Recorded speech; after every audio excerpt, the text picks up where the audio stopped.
Hey guys, I'm back. Today is day 2 of our raw vegan boot camp, and it's not going as planned, mostly because we didn't get to go to the store yesterday like we were supposed to, which, is kind of crucial when you're doing these things. We had a pretty rough storm here, and the dogs got scared and they were in the house. Then they destroyed the house, and then we had to clean it up, and our meals yesterday consisted of the rest of the remaining fruit, frozen fruit, some spinach, and breaking down and going to Subway. Now, we did get raw salad, so we didn't break our veganism, even though it was really easy to, but we didn't. And I did have a few Diet Cokes yesterday, only because it was a rough day, not gonna lie. Bad day. Anyway, so today we're going to discuss the books that I'm going to be using to make these raw food choices, because if you make the same salad every day, it's going to drive you crazy and you're not going to want to do it. Like, it's just not going to happen. And when you're raw vegan, there's certain kinds of dressings that you're only allowed to use. It's easier just to make them yourself. Honestly, they're fresher, they taste better, and you can add stuff to it that you wouldn't be able to add as easily to a dressing that's already pre-made. So, Hallelujah Kids and Recipes for Life. These are from the Hallelujah Acres series. This book was made in 2005, and this book was made, I don't know when. I'm pretty sure since it's 2018. They have a lot more out. These are just 2 of the books that we picked out for our family. Hallelujah Kids. We bought this when I was pretty young, 2005. That was a long time ago. I don't think I was even a teenager then, because I'm 25 now. I'm bad at math. Don't make fun of me. Anyway, this book, I'm going to show you the table of contents, if I can find the page. It's pretty, and, it's the kids' book, so the introduction isn't too bad. And it's got a list of stuff to do. Like, once you get past all the suggestions for transitioning, which I'm really glad that it has in here, because when you're transitioning from raw vegan or vegan from eating meat or even being vegetarian, the transitioning is a little hard for the kids. It's always harder on the kids, especially if they know what the meat is. It's a lot easier the less they talk. Anyway, it's got some juices, breakfast, lunch, dinner, snacks, and desserts, and then it's also got baby food. So, like, if you have a little baby, it does have vegan baby food that you can make for your kid. And the recipes in this book are pretty freaking good, because they're made for picky eaters. We've got some cheesecakes in here. We've got chocolate cakes. We've got pies. We've got different kinds of salads. We've got waffles. We've got pancakes. We've even got muffins in here.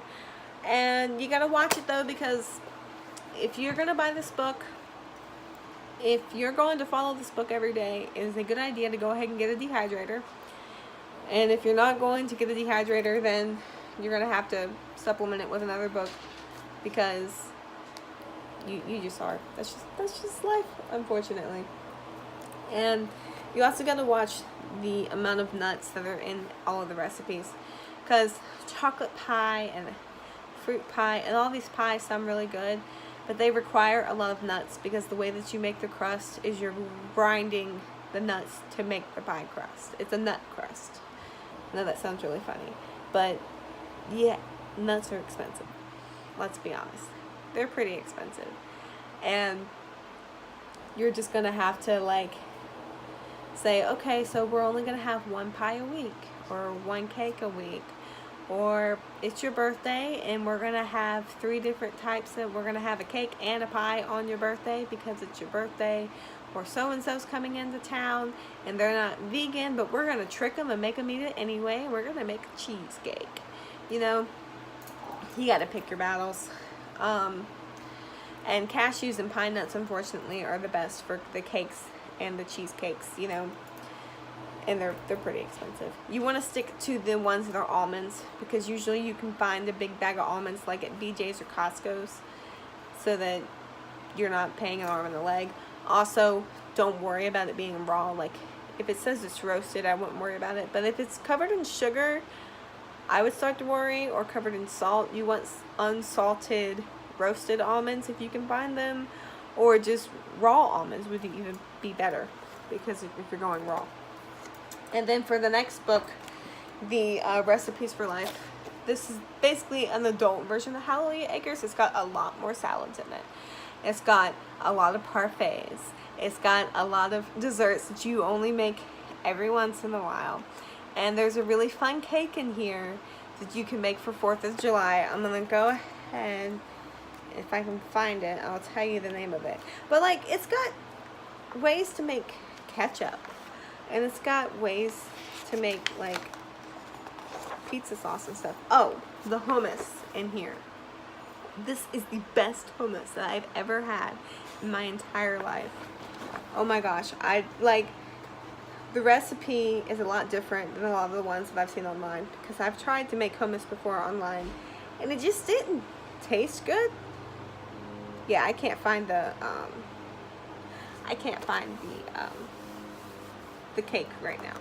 But this thing is really cool because it's got like poor man's bread. Like we're not going to be eating bread right now, but poor man's bread, and it's actually pretty good, and we lived off of it for a very long time.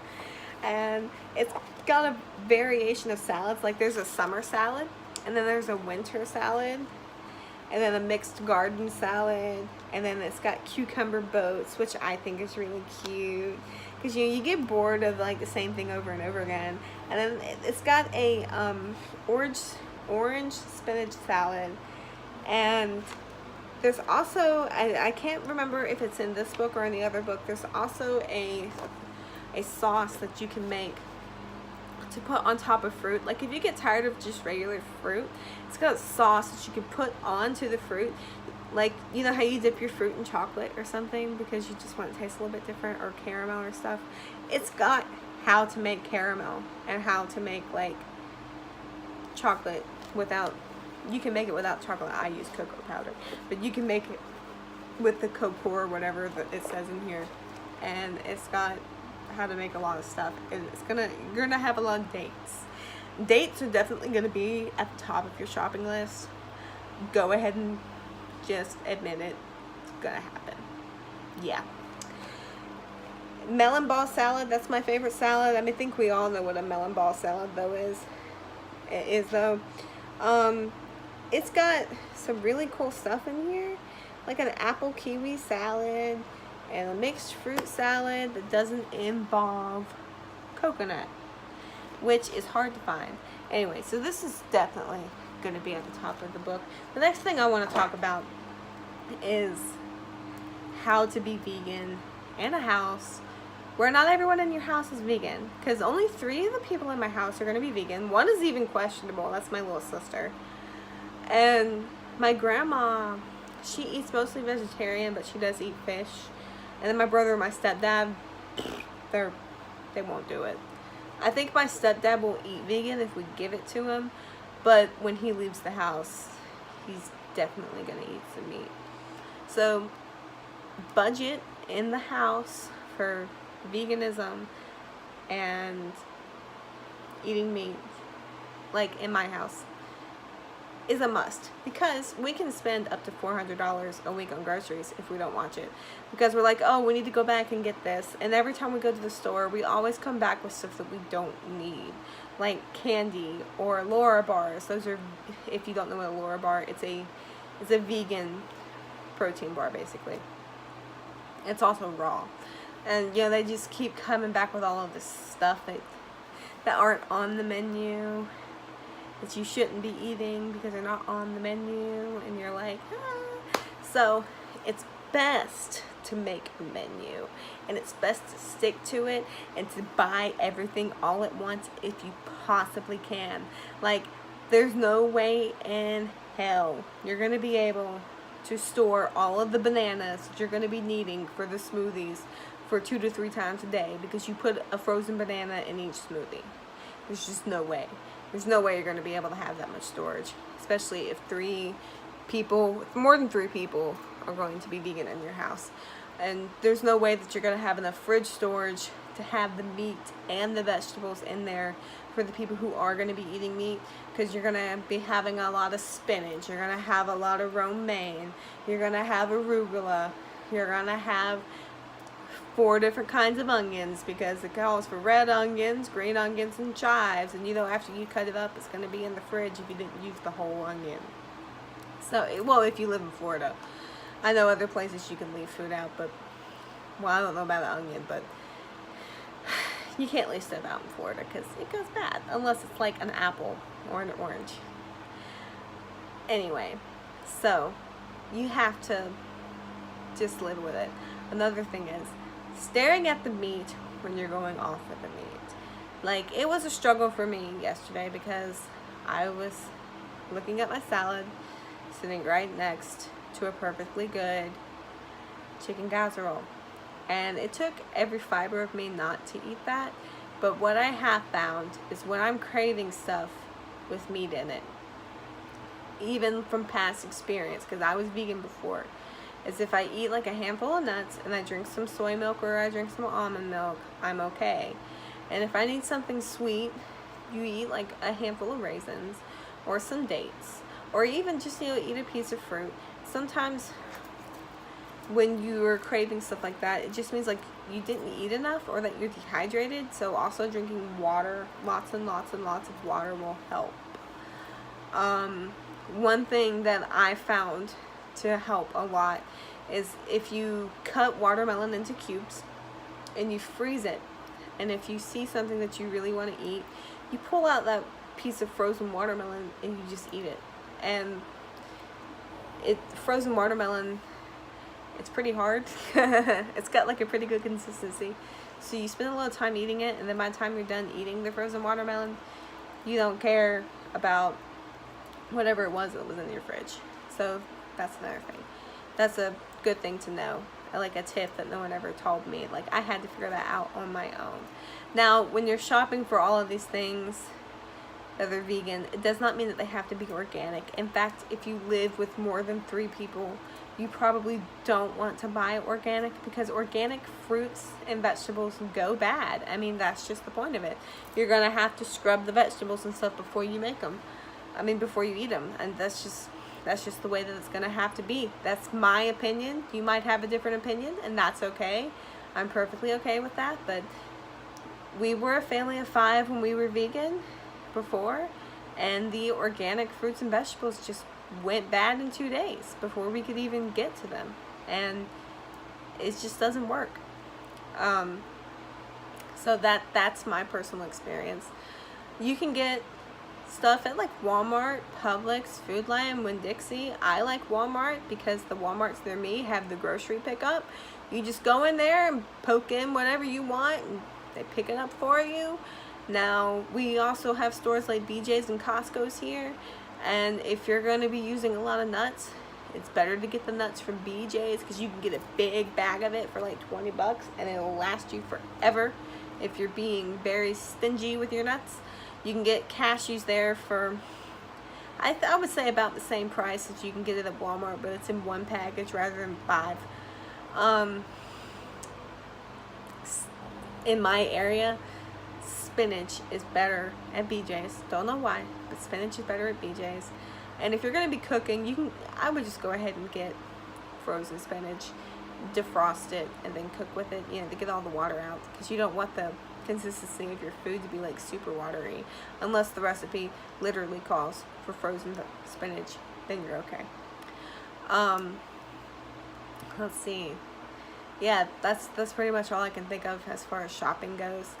I mean, shopping is always going to be a struggle.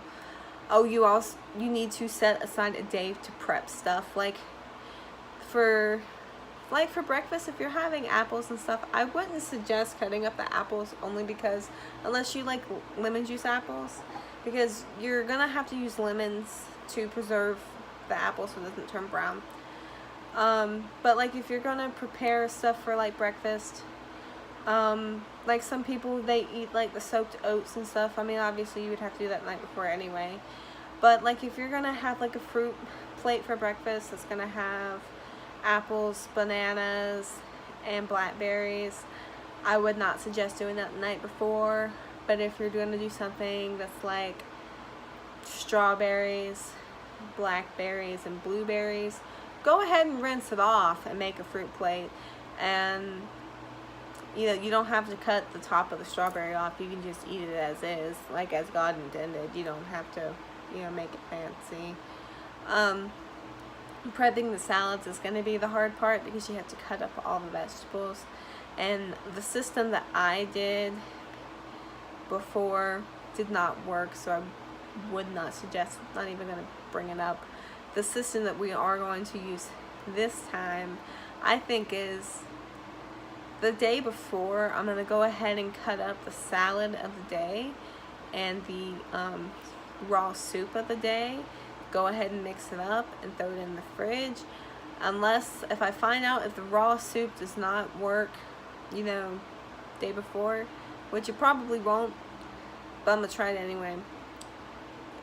You're just going to have to suck it up and do the raw soup like then. But you need to make sure that you have snacks that you can take with you, like, you know, the bag of nuts. You need to make sure that you have the little boxes of raisins. And you need to make sure that you can drink a protein shake before you walk out the door, like a vegan protein shake with greens in it, because the greens is where you're going to be getting a lot of your protein, and so are the beans. Another thing is while we're raw vegan, we're not going to have to worry about cooking with beans, but when you do cook with beans, you want to rinse off the beans for the love of God. If you love anybody in your house, you can get canned beans, but you throw those beans directly into a strainer and you keep rinsing them off until all the bubbles have gone, and then you mix it and keep rinsing. You'll mix it at least 3 times before you get all of the bubbles out, especially for chickpeas. Rinse your beans, okay? Everyone will thank you. Everyone will thank you. So just, it takes a little bit longer to make the meals, but it's something that you're gonna have to do. Anyway, so this is day 2. I'm gonna go make my smoothie and continue my eating every 3 hours. I hope you guys have a wonderful day.